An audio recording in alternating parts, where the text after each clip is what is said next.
Agora eu vou passar a palavra para o meu irmãozinho Eduardo.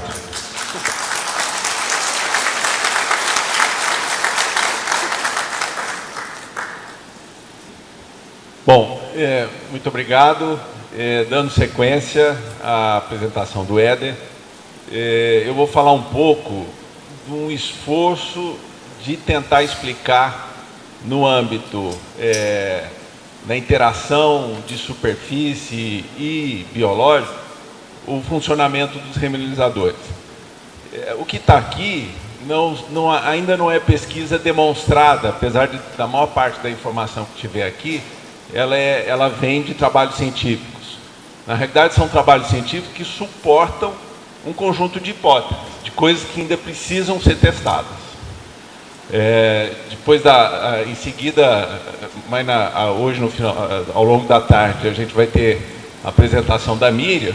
A Miriam já vem com um trabalho de pesquisa vindo de um trabalho de campo, já oferecendo resposta para alguma coisa, para um conjunto de coisas que podem confirmar ou refutar um conjunto das hipóteses que eu vou estar aqui indicando.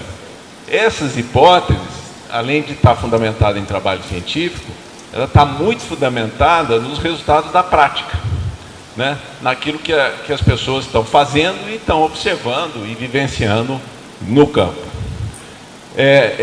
A base é esse fluxograma aqui. Eu vou explicar ele rapidamente e depois vou tentar explicar cada um desses números que estão indicados do ponto de vista da mudança de situação. Quando eu aplico o remineralizador no solo, a primeira coisa que a gente sabe que acontece, existe uma sinalização para a planta. E essa sinalização, que significa que um conjunto de genes, né, ativam e estabelecem respostas, né, faz com que exista investimento em raiz. O aumento de raiz é significativo.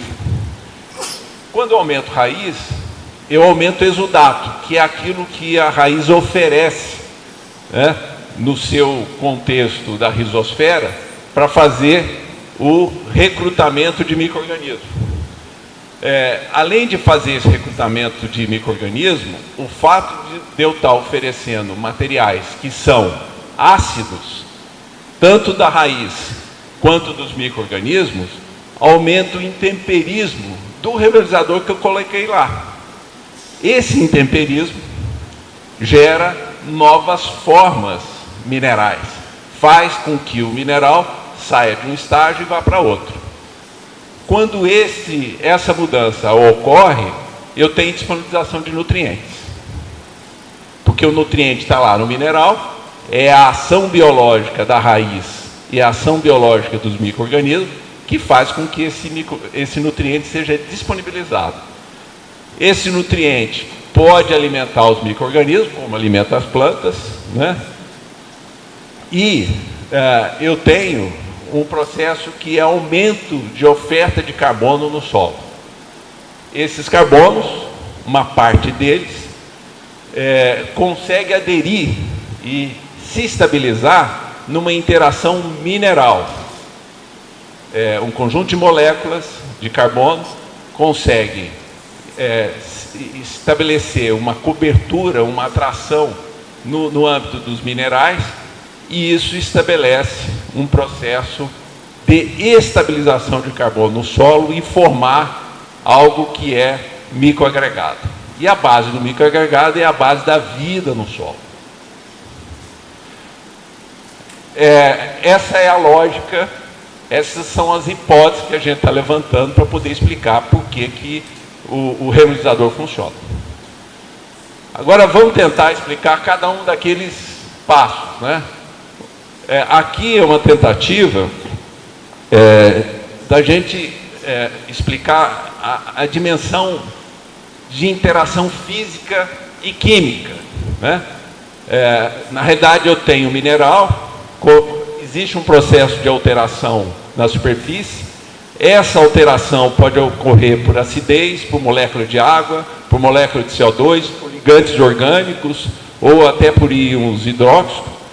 E essa superfície vai se manter em equilíbrio e ela vai se alterando e mudando, e no final desse processo de alteração, eu posso ter um decaimento, ou seja, aquele mineral sofre uma mudança, esse decaimento vai gerar um mineral alterado, e vão existir um conjunto de coisas que são disponibilizadas desse processo. Isso aqui é como se fosse um modelo básico para explicar a dimensão do ponto de vista físico-químico, né? E essa é uma interação que acaba acontecendo, e a gente, inclusive, está propondo esse modelo para estabelecer formas de fazer verificação de evolução. Existem já algumas aplicações que precisam avançar nesse sentido.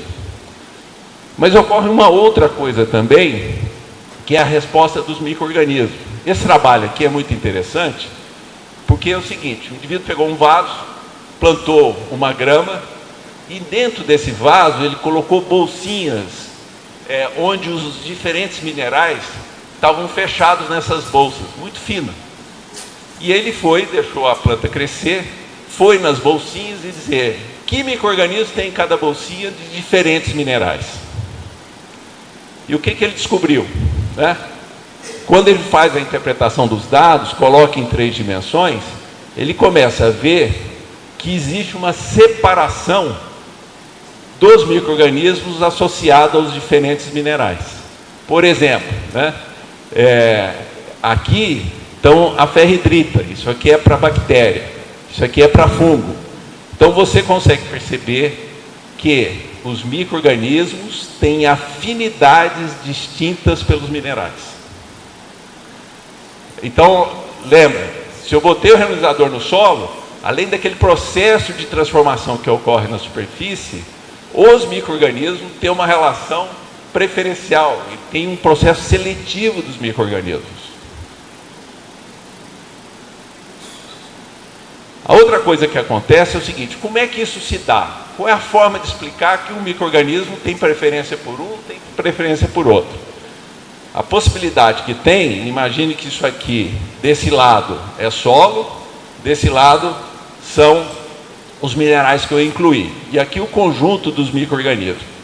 Existem micro-organismos que conseguem se movimentar, existem micro-organismos que têm hifas, né, como os fungos, eles vão ter uma linha do seu processo de expansão e ocupação. Então, cada uma das características dos diferentes micro-organismos estabelece uma relação com os diferentes minerais. Por exemplo, né, os fungos, está demonstrado que eles funcionam como se fosse, para algumas bactérias, um caminho. O fungo se estabelece, e algumas bactérias que não têm tanta mobilidade utilizam a hifa do fungo para alcançar certos espaços. A dinâmica aqui é algo extraordinário, né? E é essa dinâmica que explica aquela seletividade. Voltando para o nosso modelo, vamos ver agora uma coisa que é uma grande interrogação, pelo menos para mim, e que é uma das coisas que a gente mais observa quando coloca remineralizadores no solo, que é o aumento de raiz. Essa imagem aqui, o Rogério hoje de manhã falou, é soja, aqui com adubo, aqui com remineralizador. Isso aqui é um trabalho do Edson, que testou o desenvolvimento de muda de eucalipto usando remineralizador, aqui sem, aqui com. Em caso de produção de muda, aqui no caso de eucalipto, tem 3 vezes mais raiz quando a gente bota remineralizador. Isso aqui é uma imagem, se não me engano, do bisão, que é a resposta que o remineralizador dá para gramas, para gramíneas, para material de pasto, para criário. Então aumenta muito, aumenta sempre. Uma das hipóteses para explicar não é pelo que eu estou colocando, mas é pelo que eu estou deixando de colocar, que é algo que a gente sempre tem que pensar. Eu estou botando isso, está respondendo. Não, o que eu estou deixando de colocar que está estabelecendo uma resposta? E a resposta aqui pode ter a ver com relação a fósforo. Quando não tem fósforo, essas plantas que evoluíram e são habilitadas a buscar nutrientes, investem em raiz, vão atrás. Agora, existe uma outra possibilidade. Existe uma possibilidade que aquela interação biológica daqueles micro-organismos, como foram indicados, estabeleçam sinais para que haja crescimento das raízes. Ou podem ser as duas coisas juntas. Ou podem ser a junção e a dinâmica dessas duas coisas. Aqui há um conjunto de oportunidades de pesquisa básica que são fundamentais para poder explicar o funcionamento dos remineralizadores.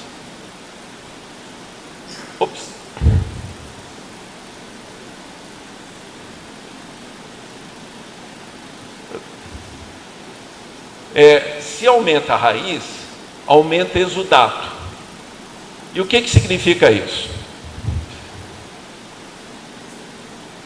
Aqui é uma imagem que mostra o orçamento de carbono e nitrogênio na soja. Quer dizer, toda a fotossíntese, toda a movimentação de nutrientes e a transformação disso em metabólitos. O que significa na planta? Então aqui está a divisão, tem tanto aqui, tem tanto lá, mas o que nos interessa aqui é essa quantidade que ocorre na raiz. E quanto disso está associado à risodeposição a 0,25 e a risodeposição de 25 a 50, que são os exudatos. De 30% de carbono da soja, de tudo que ela movimenta, se transforma em exudato. É um negócio impressionante, é um negócio incrível. E 21% no nitrogênio. E pense o seguinte, a planta é um ser econômico perfeito.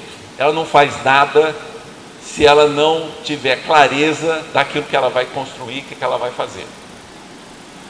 Então, esse valor aqui, ele tem muito significado. E que significado é esse?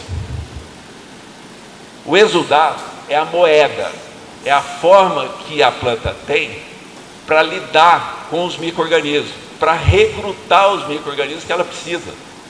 É aqui que existe um processo de reciprocidade.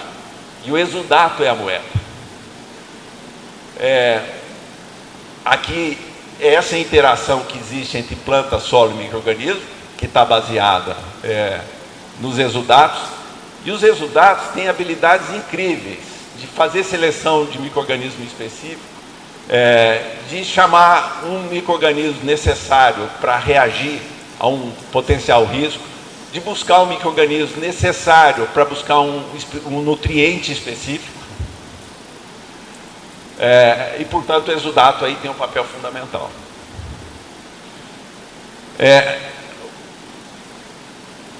No âmbito das raízes, né, e com base nos exudatos, acontece uma série de processos, né? É o processo de nitrogênio, é o processo de busca de fósforo, é uma reação através de moléculas para evitar pragas e etc. E aqui tem um negócio muito interessante, porque muitos desses compostos são voláteis e são extremamente eficientes para fazer funcionar a vida no âmbito das raízes das plantas.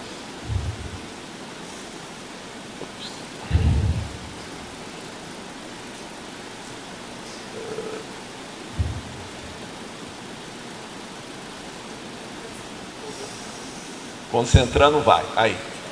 A outra coisa que acontece, vocês lembram que os exudatos e a atividade dos micro-organismos iam gerar intemperismo.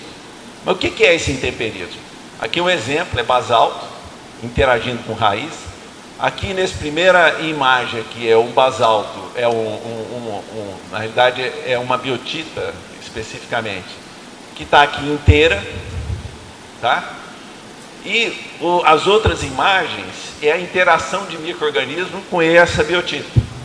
Percebam que os micro-organismos entram nas placas da biotita, alteram essas placas, mudam. É isso que faz com que haja o seu processo de intemperização.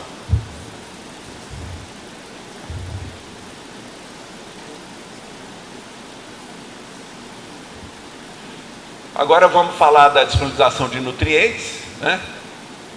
Sempre fala, não, pó de rocha, é demorado, esses caras são loucos, esse negócio de pó de rocha liberar nutriente, não sei o quê.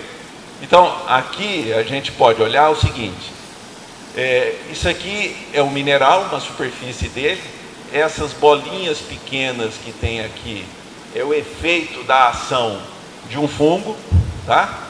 E eles conseguem, com respostas de frequência, medir os nutrientes que diminuem ou aumentam nessa superfície. E aqui é um pouco o gráfico disso. Aqui eu tenho o mineral íntegro, sem mudança nenhuma.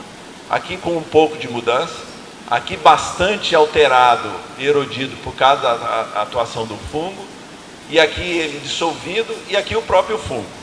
Então, o que a gente consegue perceber nessa flogopita aqui, que é o exemplo que está aqui nesse trabalho, é que esses níveis de intervenção que foram medidos estabelecem alterações em magnésio, alumínio, silício, potássio e ferro de uma forma significativa. Ou seja, disponibilizam. E aqui está demonstrado que é a ação dos micro-organismos, dentre outras, que estabelece esse processo de disponibilização do nutriente, e isso se dá em velocidades que podem estar associadas a um ciclo de uma cultura, como nesse caso aqui, eficiência de rocha potássica para soja, comparando com KCl e fazendo a conta em função de eficiência agronômica. E a gente pode perceber que para algumas rochas eu tenho eficiências agronômicas, seja com 150 ou 300 quilos, comparável ao KCl. Portanto, não só disponibiliza, como é rápido e consegue atender ciclos de curto prazo.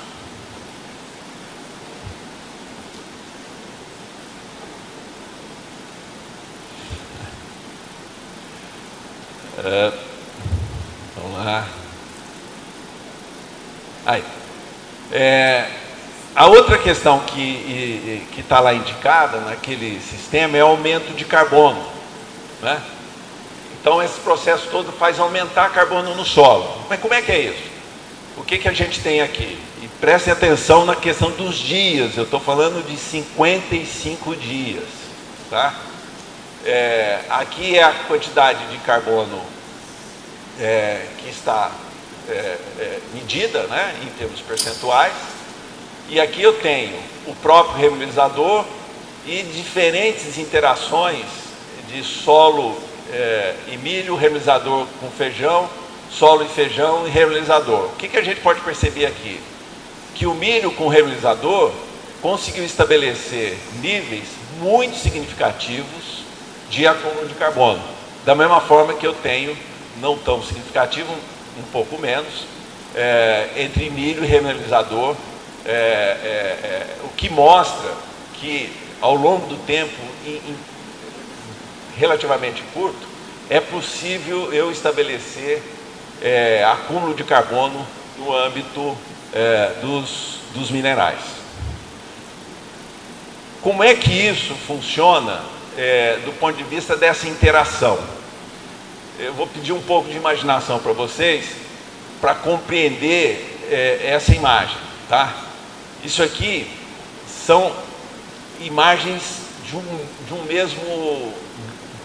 É um conjunto de grãos, no nível nanométrico, e é a mesma imagem. Essa imagem é dos mesmos grãos que essa, que essa, que essa. Só que esse material, o que ele fez? Ele pegou os grãos do solo, expôs ele a um tipo de material orgânico, né, um composto orgânico que tinha um carbono marcado, carbono 12, depois carbono 13, e depois também para alumínio e também para ferro, né? A cor aqui, quanto mais quente, maior a quantidade de carbono retido, tá?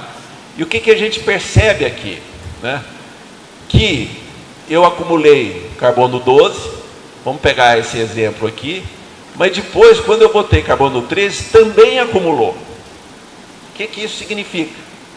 Que esses minerais conseguem acumular carbono em camadas. E é isso que permite o surgimento dos microagregados. Porque aquele mineral que foi formado do ponto de vista da intemperização do remineralizador cria uma superfície que permite a junção de camadas de carbono funcionando como se fosse uma cebola de camadas de carbono. Fala, mas e daí? Para que isso é relevante? Hoje, e a agricultura orgânica e outros confiam muito no processo da umificação para acumular carbono. Mas está cada vez mais demonstrado que o fundamento para estabilizar carbono no solo é fundamentado em minerais. Não vão ser nos minerais nossos, em grande parte, muito intemperizados. Por isso, a rochagem é uma ferramenta extremamente importante para a gente acumular carbono. Ops, é a última. Não. Só a última lá que é um resumo.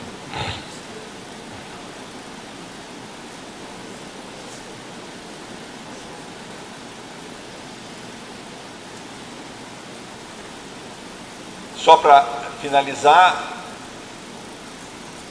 é o mesmo processo. Então eu tenho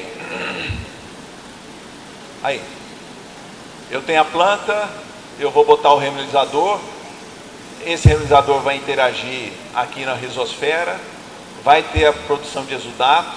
O processo que vai se dar aqui é uma mudança de fases desses minerais.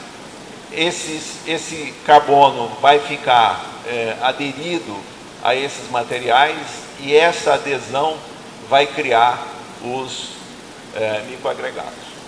É isso, muito obrigado. Chamar o Edson agora.